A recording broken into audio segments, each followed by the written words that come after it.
Le président en Arabie Saoudite pour présenter les condoléances du peuple ivoirien après la disparition du roi Abdallah. Le chef de l'État a quitté Abidjan ce matin.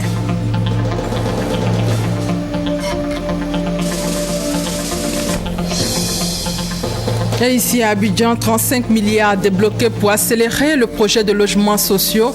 Les VRD, les voiries, réseaux et divers vont donc démarrer.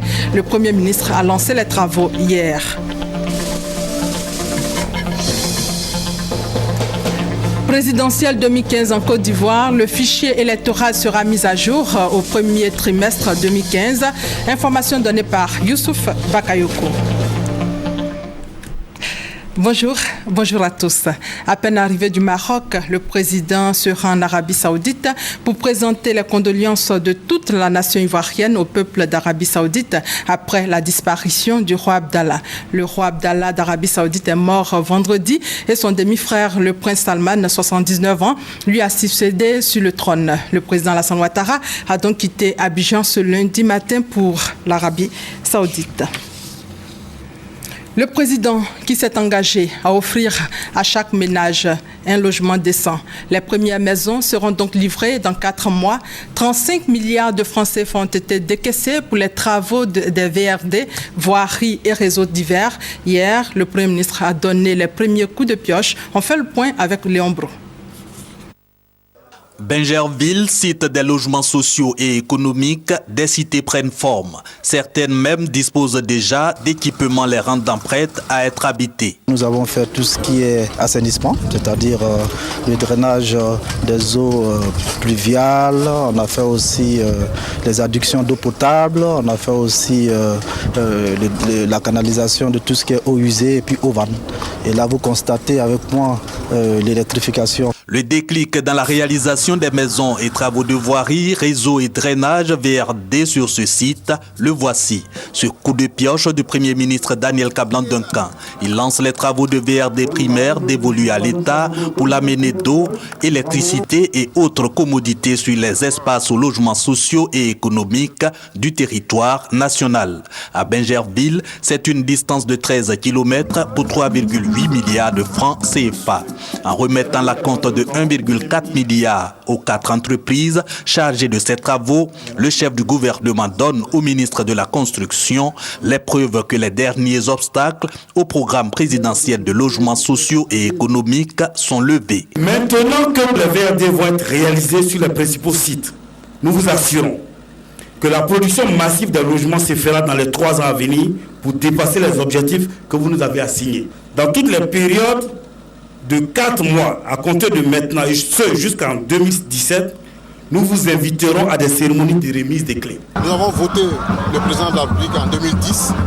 Ce choix n'a pas été vain. Cette conviction, surtout grâce aux importants appuis financiers du gouvernement en cette année 2015. Le gouvernement a donc mobilisé près de 40 milliards de francs CFA, dont 20 milliards inscrits au budget 2015 et 20 milliards mobilisés auprès des partenaires marocains. Un montant de 35 milliards de francs CFA est destiné au financement des travaux de VRD sur un besoin estimé à 38 milliards de francs CFA. Le préfinancement de la purge des droits coutumiers sera pris en charge à hauteur de 5 milliards de francs CFA. Sur la question du crédit acquéreur, le chef du gouvernement s'est montré également rassurant. Les derniers réglages sont fin prêts. Ils devront permettre le respect par tous les partenaires financiers du taux d'intérêt et de la durée de remboursement des prêts. 5,5% et 20 ans maximum.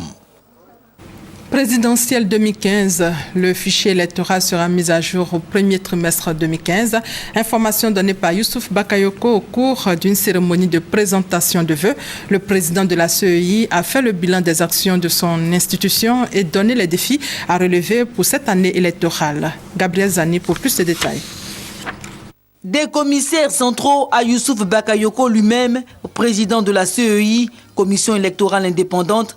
La certitude est que si l'année 2014 a été marquée par la réforme de la CEI, preuve de la normalité institutionnelle, 2015 est l'année des défis et non des moindres. Parmi les défis majeurs qui se dressent devant nous, il y a la mise à jour du fichier électoral. Cette activité débutera dès le premier trimestre de cette année. Il y a également le code électoral, principal outil de travail de notre institution. À cela, il faut ajouter le plus immédiat des défis attendus par tous, l'élection du président de la République. Mais avant cela, la cartographie électorale a besoin d'un bon toilettage, des tâches immenses qui nécessitent une grande solidarité et cohésion des membres de la CEI. Je suis persuadé que pour les mener à bien, l'avenir nous trouvera, comme par le passé, unis et solidaires. Cérémonie aux accents d'appel à l'engagement de tout le personnel, la commission électorale indépendante veut rompre avec le cycle des scrutins fâcheux de 2010. Dans quelques jours seulement, la commission installera ses démembrements locaux. La présidentielle, elle, est attendue dans le courant du mois d'octobre. Dans le domaine de la santé, la lèpre existe toujours en Côte d'Ivoire, malgré les nombreuses campagnes de sensibilisation contre la maladie. Hier, journée mondiale de la lèpre, le gouvernement ivoirien a invité la population à plus de solidarité autour des malades. Célébration officielle à Azopé avec Kone Pagassor. L'Organisation mondiale de la santé OMS estime à 215 656 le nombre de nouveaux cas de lèpre dépistés dans le monde. L'Afrique occupe la 3e place avec 20 911 cas. La Côte d'Ivoire, l'un des pays touchés au monde, enregistre 910 nouveaux cas en 2014. En vue de leur témoigner compassion et solidarité, une journée mondiale leur est dédiée, journée célébrée chaque dernier dimanche du mois de janvier. Cette journée marque la reconnaissance de l'OMS à Raoul Foloro, appelé le vagabond de la charité pour son combat contre la lèpre. Cette année, en Côte d'Ivoire, c'est la ville d'Azopé qui a abrité la cérémonie officielle de la 62e édition de la Journée de la solidarité en faveur des personnes atteintes de la lèpre. C'est le signe que les autorités gouvernementales se montrent soucieuses de notre handicap et travaillent en conséquence à l'élimination de la lèpre en Côte d'Ivoire et à l'amélioration de nos conditions sociales. Présente, la ministre de la Santé et de la lutte contre le sida exhorte communautés religieuses, coutumières, partenaires techniques au développement et population à s'unir pour lutter efficacement contre cette maladie invalidante. Pourquoi est-ce que nous ne déciderons pas aussi aujourd'hui de refuser totalement que la lèpre continue d'invalider des populations? Mobilisons-nous tous donc pour la disponibilité du traitement, pour le dépistage précoce. Je veux personnellement travailler pour 0 nouveau cas de lèpre en Côte d'Ivoire. La ministre Raymond Goudou Kofi a eu le soutien du ministre Patrick Hachi, fils de la région. Au cours de cette cérémonie, de nombreux dons ont été offerts aux personnes atteintes de cette maladie. À cette occasion, les malades de la lèpre de l'Institut Raoul Foloro de Côte d'Ivoire, situé à environ 10 km de la ville d'Azopé, ont reçu la visite de la ministre de la Santé et de la lutte contre le sida. Une maladie ancestrale comme ça, on s'en va à l'émergence et puis on a encore des malades. Donc on va lutter pour qu'il n'y ait plus de nouveaux malades et puis vous autres continuez de vous traiter pour que vous puissiez vivre avec. Au terme de la visite, malades et responsables de ce centre de soins spécialisé de la lèpre ont offert à la ministre Raymond Goudou Kofi des présents en guise de reconnaissance. Les populations sont donc invitées à s'unir pour lutter contre cette maladie invalidante. 0 nouveau cas de lèpre en Côte d'Ivoire, c'est le pari à gagner. Mais en attendant, la région de l'Ouest reste touchée. Le constat de F. Boué. Des membres inférieurs, voire supérieurs déformés par la maladie, le regard hagard, des malades de la lèpre. Nous sommes à Podiaguné, dans la région de Mans, ouest ivoirien. Dans le district sanitaire de Mans, donc, 64 cas déclarés en 2014. J'ai des forêts, je peux travailler, mais par rapport à la maladie, je ne peux plus attraper la machette et je ne peux plus travailler au champ. Malgré 17 cas de guérison, 3 nouveaux cas ont été dépistés dans ce mois de janvier 2015. De quoi inquiéter, il faut alors sensibiliser. Ce qu'on va leur demander, c'est d'abord l'hygiène corporelle, n'est-ce pas? Et l'hygiène aussi vestimentaire. Mais toutefois, si quelqu'un présente une ou deux taches sur sa peau, n'est-ce pas? Ce sont les premiers signes. La personne ne devrait pas tarder à aller dans un centre de santé le plus proche. Des actions porteuses, cependant, certains malades ont dû leur salut grâce à la disponibilité et à la gratuité des médicaments. Avant, mes doigts étaient pliés. Quand je dors mal. Tout mon corps me faisait mal. Et j'ai suivi les conseils que les médecins m'ont donnés. Et je suis guéri. Une 62e journée de la lèpre à Podiaguiné, placée sous le signe du partage. Plusieurs malades ont reçu des présents de la part des autorités administratives et sanitaires de la région. À Toumoudi, les communautés sont invitées à se faire dépister précocement dès l'apparition de toute tache sur la peau. Célébration sur place avec Eman Niamien. Abli, localité située dans le département de Toumoudi, rend hommage aux personnes victimes de la lèpre. La 62e journée mondiale des lépreux a été l'occasion pour les autorités politiques, administratives et coutumières de briser le silence sur cette maladie qui est une réalité dans ce village. Tour à tour, les intervenants ont demandé aux populations de se faire dépister très tôt et de se rendre au centre de santé dès l'apparition des taches sur la peau. Selon eux, ce sont l'ignorance, la négligence ou encore la honte qui font prospérer la maladie. Le directeur départemental de la santé et de la lutte contre le sida, Bernard Kouadio Kona, a dressé le bilan de la maladie dans la région. En 2014, a-t-il précisé, en plus des cas existants, 16 nouveaux cas de lèpre ont été dépistés. 12 malades guéris et 11 sont encore en traitement. La lèpre n'a pas disparu encore, et la lèpre est encore là. Il faut être encore vigilant, il faut se présenter à l'hôpital dès qu'on a une petite tache qui apparaît sur la peau qu'on les comprend. Les autorités politiques et administratives ont manifesté leur solidarité aux personnes victimes de la lèpre à travers des dons. Le message fort qu'ils ont véhiculé en cette journée mondiale de la lèpre, ne pas stigmatiser les malades et aider les personnes guéries de la lèpre à s'intégrer dans la société. On change de sujet pour dire que dans la commune de Guitry, dans la région de Lol-Djibois, est confrontée à d'énormes difficultés, problèmes d'eau potable, absence de centre de santé dans certains villages, problèmes de voirie. En clair, la commune manque un peu de tout, le constat de Francis Boifo. Ndri Kofikro, village situé dans la commune de Guitry, région du Lol-Djibois. Un seul point d'eau pour plus de 3000 âmes. Dans ce village, les habitants manquent un peu de tout. Nous sommes confrontés à un problème crucial d'eau. Également, nous avons un problème de dispensaire parce que s'il faut aller jusqu'à 16 km pour se faire traiter, souvent on tombe rapidement.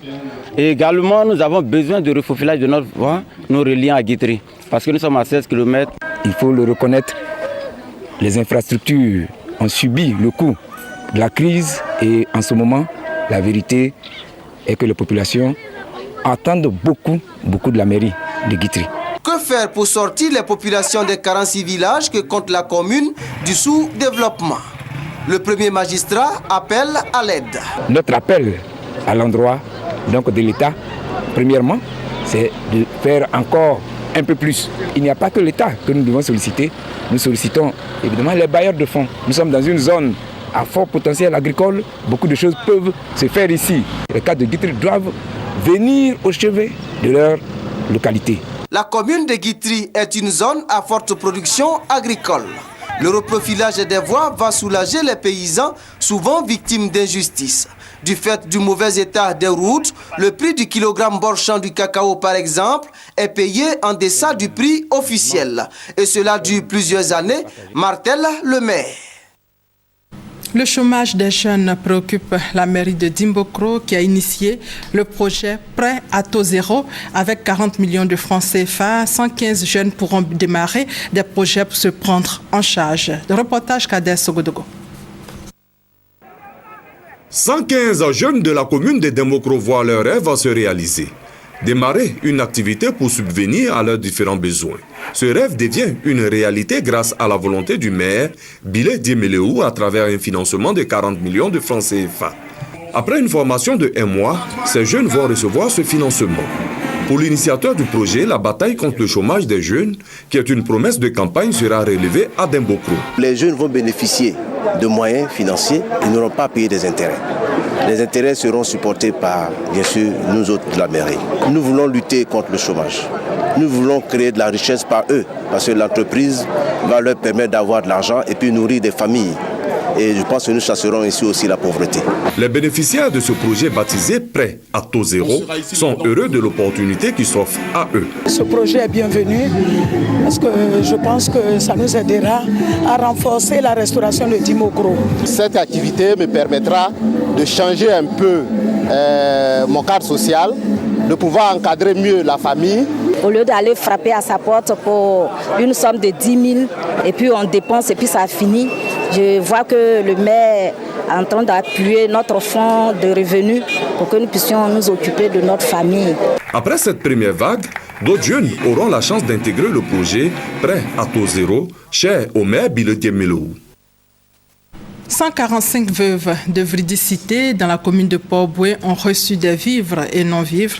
C'est un don de la Fraternité Éternelle Vie de la paroisse Saint-Jean-Marie Vianney de Vridicité. On fait le point avec Grace Kando. La Fraternité Éternelle Vie de la paroisse Saint-Jean-Marie Vianney de Vridicité dédie une journée aux veuves. La Fraternité a remis à 145 veuves des vives et non-vives. Nous avons décidé d'honorer les veuves aujourd'hui parce que les veuves, on a vu que les veuves souffrent en général, en donnant un peu de riz, un peu de savon, un peu de l'huile et puis du sel. Ces veuves, issues de toutes les confessions religieuses, apprécient ce geste. Nous sommes très contentes même ce matin. On est contentes pour ce geste-là. Que le Seigneur touche leur cœur pour que ça continue. Parce que c'est dur. Cette journée a été aussi l'occasion pour le curé de la paroisse Saint-Jean-Marie Vianney, le père Siméon Alou Kwame, de donner un enseignement sur la vie de la veuve. Dieu n'abandonne jamais les plus faibles, spécialement aujourd'hui les veuves. Et le devoir des veuves, c'est d'être attachées au Seigneur, à Dieu, de mettre leur espérance en ce Dieu-là qui n'abandonne jamais les faibles, ni les orphelins, ni les veuves. Que cette espérance soit source de joie, source de bonheur et de communion parfaite avec ce Dieu qui est toujours compatissant, qui est toujours solidaire à l'image de son Fils Jésus-Christ qui est venu faire le bien. La Fraternité Éternelle Vie s'est donnée pour mission, entre autres, d'apporter aide et assistance aux personnes vulnérables. Dans le domaine de l'agriculture, le Conseil du coton de l'ANACAD forme les conseillers agricoles aux différentes techniques culturelles et sur les bonnes pratiques pour la récolte et le séchage. Une formation dispensée aux paysans pour améliorer la qualité de la noix de cajou. Reportage sur Corona, commentaire Kader Sogodo. Pour augmenter la productivité de l'ANACAD dans la région de la Maraoué et du Ourodougou et surtout améliorer les revenus des paysans, les conseillers agricoles sont formés à l'utilisation des outils de vulgarisation développés par l'ANADER. Une initiative du Conseil du coton et de l'ANACAD pour qui la priorité cette année doit être la qualité de la noix de cajou. Les conseillers agricoles doivent à leur tour donner aux producteurs les rudiments nécessaires pour une production de qualité afin de bénéficier d'un meilleur prix d'achat. Durant 3 jours, ces conseillers agricoles ont été formés aux différentes techniques culturelles et surtout aux bonnes pratiques pour la récolte et le séchage.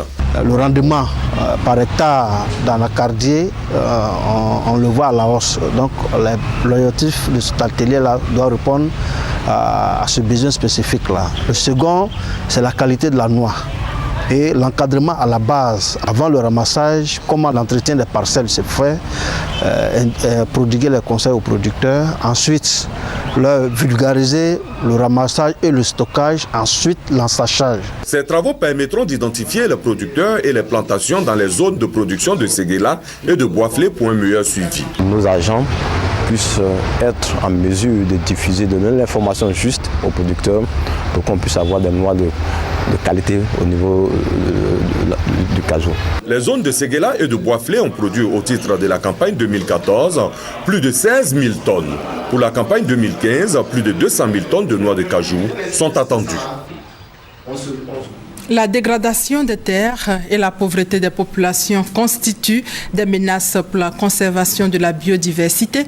Cadre visible, la réserve de la biosphère de la Comoué située au nord de la Côte d'Ivoire.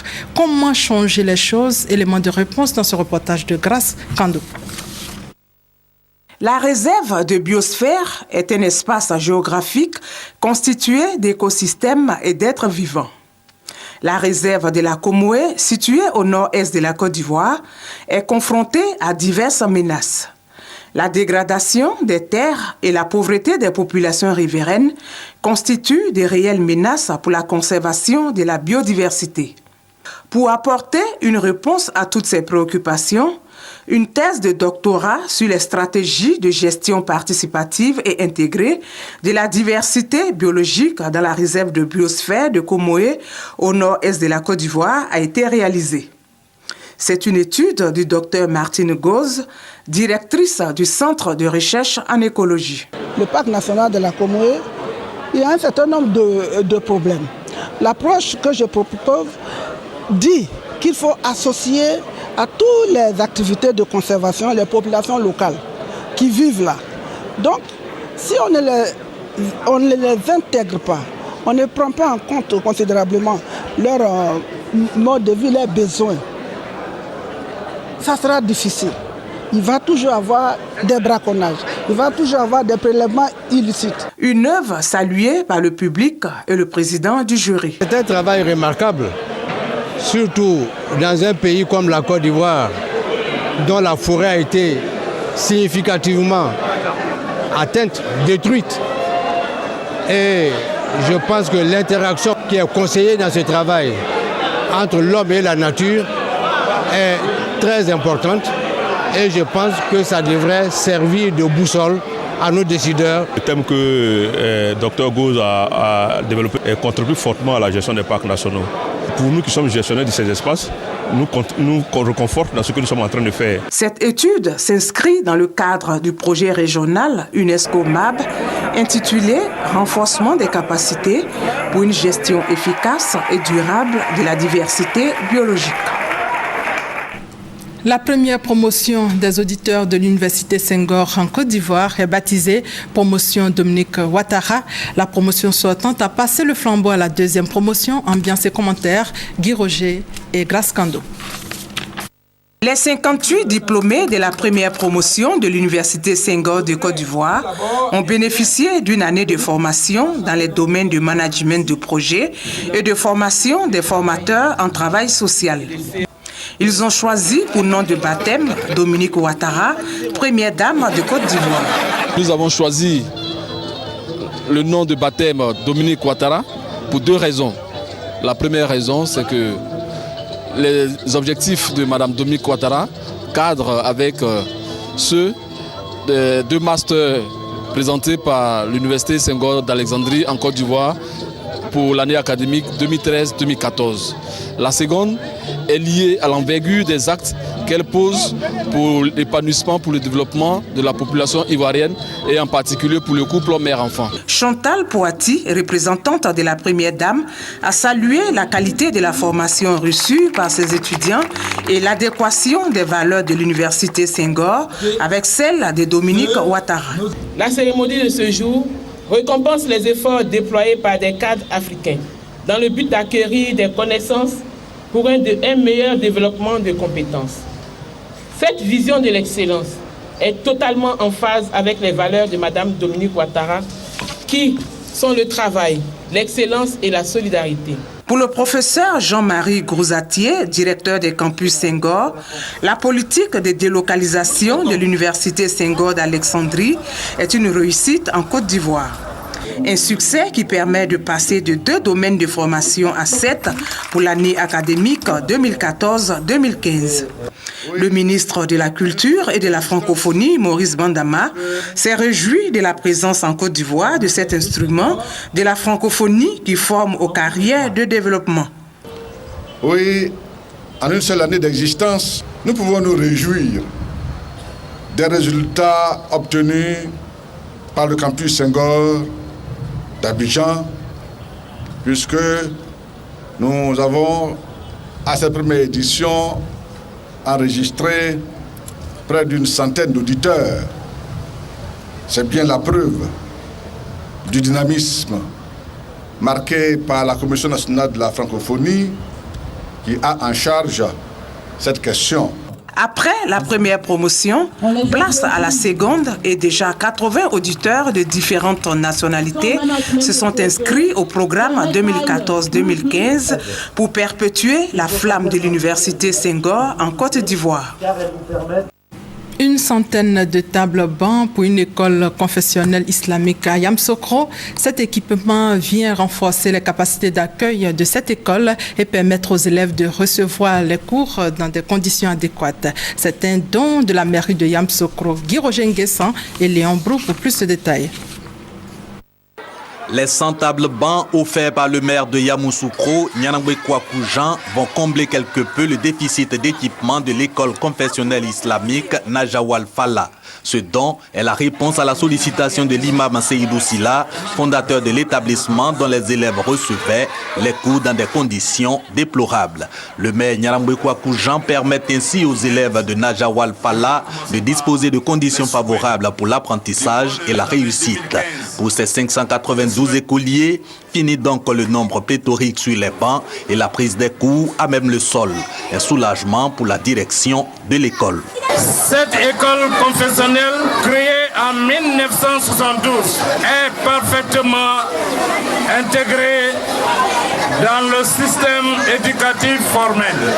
La cérémonie qui nous réunit ce jour marque une fois encore la générosité de M. le maire. Il démontre par ses gestes son engagement à faire baisser le taux d'illettrés parmi ses administrés. L'école confessionnelle islamique Najawal Falla de Yamoussoukro compte 12 classes allant du CP1 au CM2. Depuis 2013, elle suit le programme scolaire officiel de l'éducation nationale. Don également à Wangolodougou, c'est un don d'ouvrage au centre d'animation et de lecture, don de l'amicale des anciens élèves de la localité, une organisation qui veut contribuer à la bonne formation de ses cadets. Reportage Kader Sogodogo. L'amicale des anciens élèves de Wangolodougou veut soutenir la jeunesse scolaire de cette cité. Pour ce faire, elle a décidé de développer le goût de la lecture chez les jeunes.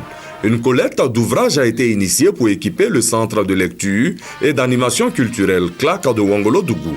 Cette action a permis de collecter plus de 200 livres qui viennent d'être remis officiellement par cette amicale à la municipalité.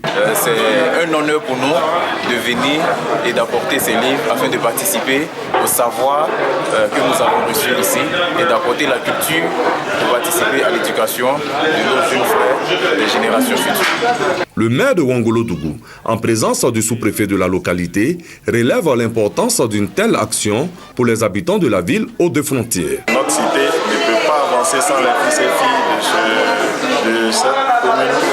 Donc je pense que je profite de lancer un appel à tous les fils et filles de se joindre à cette association pour que vraiment nous soyons forts et nous puissions aider aussi nos jeunes frères. L'amicale des anciens élèves de Wangolodougou entend toujours, avec le même objectif, participer à la formation de la jeunesse de cette ville pour une cité plus forte. Hors de nos frontières et en image, le 4e anniversaire de la révolte qui a chassé Hosni Moubarak du pouvoir a été marqué dimanche par les violences les plus meurtrières depuis des mois avec 15 personnes tuées. Cannes 2015 pour terminer. Pour se qualifier, le Congo et la Guinée équatoriale ont respectivement battu le Burkina Faso 2-1 et le Gabon 2-0 lors de la dernière journée du groupe A. Les temps forts avec Aude Alébé. Premier du groupe A avec 7 points, le Congo a su conserver sa place de leader. Au stade des Bébéens, il a livré un magnifique match face aux étalons du Burkina Faso. Bifouma et Nguessi sont les deux joueurs qui ont fait la victoire au Diable Rouge aux 51e et 88e minutes. Quand Aristide Bonsé sonne l'égalisation à la 86e, une lueur d'espoir s'allume pour les finalistes de l'édition de la CAN 2013. Elle sera de courte durée. Les étalons sont surpris par le deuxième but congolais. C'est terminé, le Congo part en quart de finale. À Bata, les Panthères sont tombés devant le pays organisateur. La 53e minute a tout déclenché pour le Zalang national qui obtient un pénalty transformé par Balboa. Le Gabon qui se sent en danger se jette à l'attaque en vain. Les Équato-Guinéens ont définitivement le pied pour le second tour à la 85e minute grâce à Ivan Salvador. À suivre aujourd'hui, Cap-Vert, Zambie, RD Congo, Tunisie. Et c'est la fin de ce 13h supervisé par Adama Kone. Merci de votre fidélité.